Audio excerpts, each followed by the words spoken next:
Even if you're new in your sports betting journey, I'm sure you've seen a chart like this before. This is called a betting split chart. And you see them published by a lot of the sports books out there, like DraftKings, FanDuel. You've seen content sites that get fed this information. They put up these charts on a daily basis. Like this would be a typical NBA day in the middle of the afternoon. They'll put out a chart that'll show you, the current lines, as well as the amount of money, percentage of money that was bet on a specific side or a total, and then the number of bets, individual bets that were also bet on that side or a total. And this is supposed to, to the average layperson, they look at this and they think that this is some, unlock some secret of where the sharp money is going, right? People like fading the public. The public's stupid. I want to be with the smart bettors. You want to be with someone like me, a profitable sports bettor. Jordan Cooper, aka Blender Ed. Feel free to follow me there. Hit the like button, and I'm going to explain to you why these sports betting split charts might as well be filled in by random number generators, right? That it's not saying what you think it's saying. First off, there's no such thing as like the sharp side. There's only numbers and probabilities. Okay? And also there's a faulty assumption that just because you could bet a lot of money makes you a sharp bettor. How many times have been watching a game, watching an MMA fight or something? You found out Drake just put down $100,000 on this fighter. Drake ain't a sharp bettor. He just bet $100,000. There's plenty of people that bet a lot of money that aren't profitable sports bettors, right? It's under the assumption that the guys that are on the toilet, betting $50, $100 on a game, that's the public. Those are the average Joes, right? So there's a lot more of those tickets, right? That's what this betting chart is showing you, right? It's showing you the Rockets Cavaliers, it's showing the Timberwolves Heat, right? It's showing you, on the Oklahoma City Thunder, 76% of the money is on the Thunder. 68% of the total tickets are on the Thunder. So let's say there's 1,000 tickets out there. Let's just say, right, as an example, right? People use these betting splits thinking in terms of like, well, there's 950 smaller bets on this side, but there's 50 big bets on this side, right? And on the other side. So they're like, okay, well, I want to find where the sharp money is going. So I'm going to try to look. And here's like an example, like Lakers -9, Celtics +9, right? You're going to see a big discrepancy. You go Lakers, 80% of the money, right? So a lot of $50,000 bets or whatever a big amount of bets are coming in, but they only represent 20% of the total tickets, right? Because 80% of the tickets are coming in on the Celtics, right? The average Joes. So people think like, okay, now that I know this, I'm going to bet on the Lakers tonight, right? Because that's where the sharp money's going. All the big money is coming in on the Lakers, right? Because less of the tickets are there, but more of the money is there.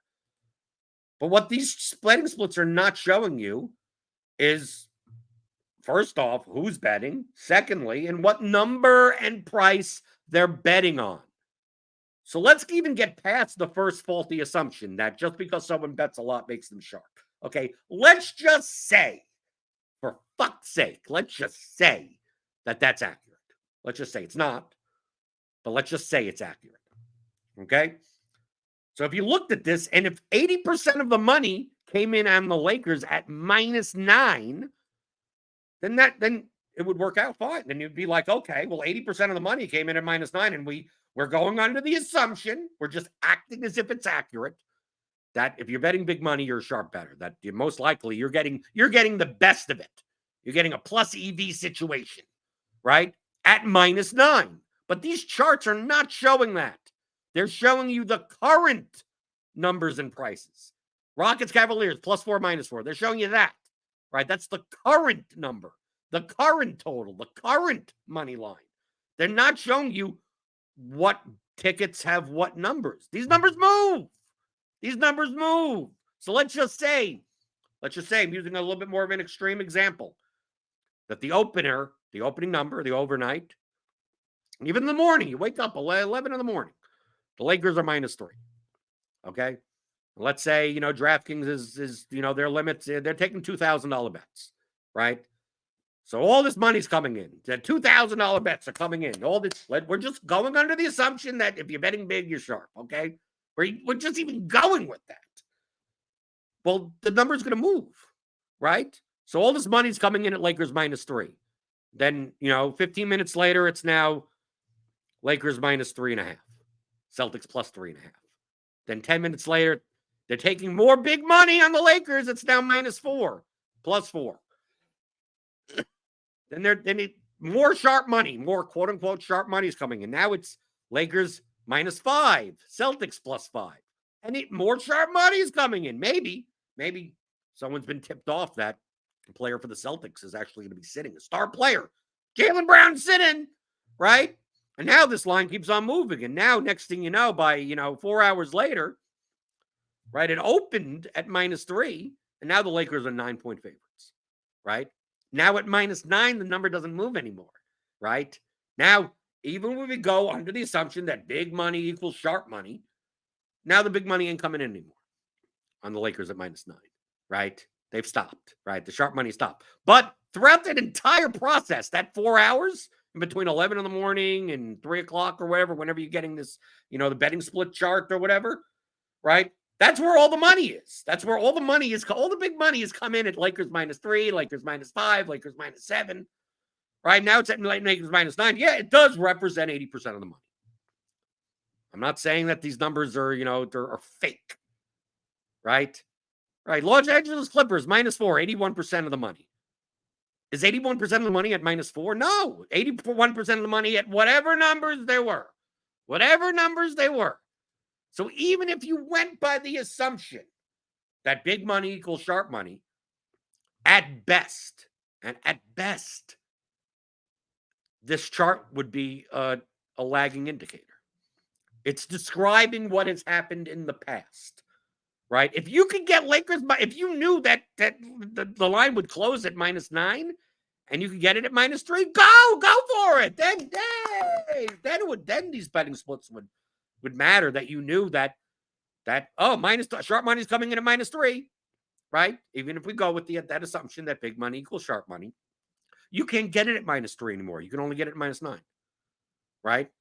So if you're looking at, later in the day and you're looking at the betting split and you're going, 80% of the money came in on the Lakers, I'm going to bet it at -9. It's probably not a good bet, right? It's probably not just, so much of the money came in. Yeah, but it came in at a better number, right? A better price, some better betting money line, right? I mean, the same thing with money lines, right? You could do Lakers -130, Celtics +10, +110, and you could put the same situation there. That look, so many small bets are coming in on the Celtics. So much of the big money is coming on the Lakers, but maybe it came in on the Lakers when the Lakers were +110. The line flipped, right? And once it got to -130, now big money ain't coming in anymore. But throughout that entire period of time, that still does represent 80% of the handle. So if you're looking at these betting splits, it's not showing you that context. It's not showing you what numbers and prices that these bets actually came in on. If they showed you that, maybe it would be more useful. But it's not showing you that, right? It's also not showing who's betting on it, right? That goes back to that assumption that big money equals sharp money. Big money does not equal sharp money, okay? No, I bet $50 on props, right? I bet $50 on I'm profitable. I would consider myself sharp. That's not I'm part of the volume, not the handle as much, right? And there's plenty of people. There's some business guy out there that just put 25 grand on some game. Especially as the markets get smaller. We're not talking like NFL is very, very liquid, but on some random Tuesday basketball game, right? On an NBA game, like dude, $150,000 bet that could throw off all these betting splits. And talking about who's betting on this, all these betting splits that you see, like this came from DraftKings. Okay. Maybe he gets one from FanDuel. I don't know. Bet 365, MGM, whatever. Right? They have this information. They know. They know how much money and how many individual bets. Right? They're putting it up. But they're not telling you who. Right? They're not telling you who. And also, most of these are retail books. Right? How many times have you heard, some sharp bettor saying, I can't get money down on DraftKings, right? I'm too sharp. They limit me. I'm limited to $68, right? So the big money, anyone that's putting in general, anyone that's able to bet 25 grand on a side or a total, probably ain't sharp on these books. Now, if you were at Bookmaker, Pinnacle, Circa, some of the offshore, some of the market-making books, maybe it's a little bit more useful because at least they're booking a propensity, a handle that is actually sharp because they're taking their bets. DraftKings, FanDuel, these retail books in the U.S. I mean, if you know a lot of them, you got PointsBet, Fanatics. Good luck. Good luck. PointsBet and Fanatics is they're together now, so they'll show up. We'll show you our betting splits. It's like, yeah, but no one with a pulse, no one with a brain cell can bet more than $3.81 on anything. So all this money that you're showing is all dumb people anyway.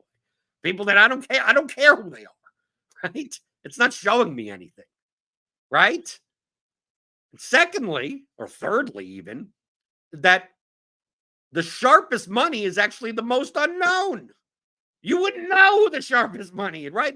All these books are profiling people, right? And if they can highlight, oh, well, this is sharp money and this isn't sharp money. Well, they're not going to allow the sharp money to take advantage of them. So a lot of the sharpest money are on accounts that the sports books think are dumb, right? So even if they showed you, even if they, instead of a betting split, they showed you every single bet, they gave you a CSV of here's all the accounts that have bet on this game. And you go through and you can see the usernames and everything like that and go through all of this and get all of that accounting. It's quite possible it still would be noise because the accounts that the sports books think are square are actually sharp because they're hiding their action, right? Right? It's accounts over here that these guys are using this and they're manipulating everything. You get head fakes, right? Tons of money came in on one side in order for the syndicate to bet on another book because that book has copied the price over. So all of this is factored into that handle, into that bets, right? So you're seeing, not only are you seeing a lagging indicator, you're also seeing, dude, there could be tons of money on DraftKings on the Clippers here, right? We see here on the chart, 81% of the money on the Clippers, right? At -4, right? It wasn't it's currently -4.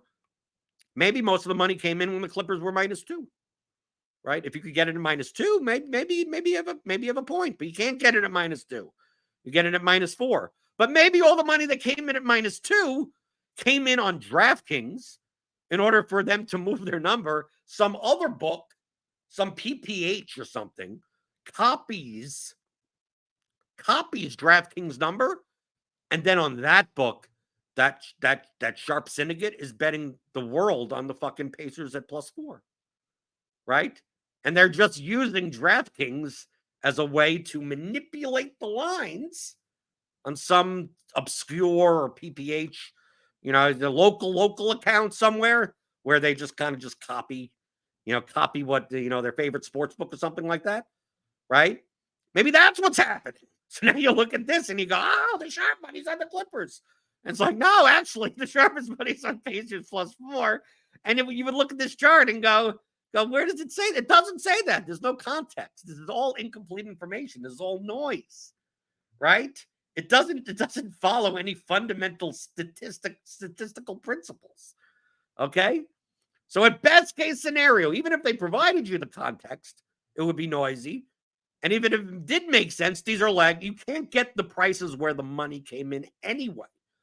And this is where all the fade the public, would be. What's the sharp side? Reverse line movement, right? You'll see reverse line. Oh, the money. So much tickets came in here, but the number moved against it.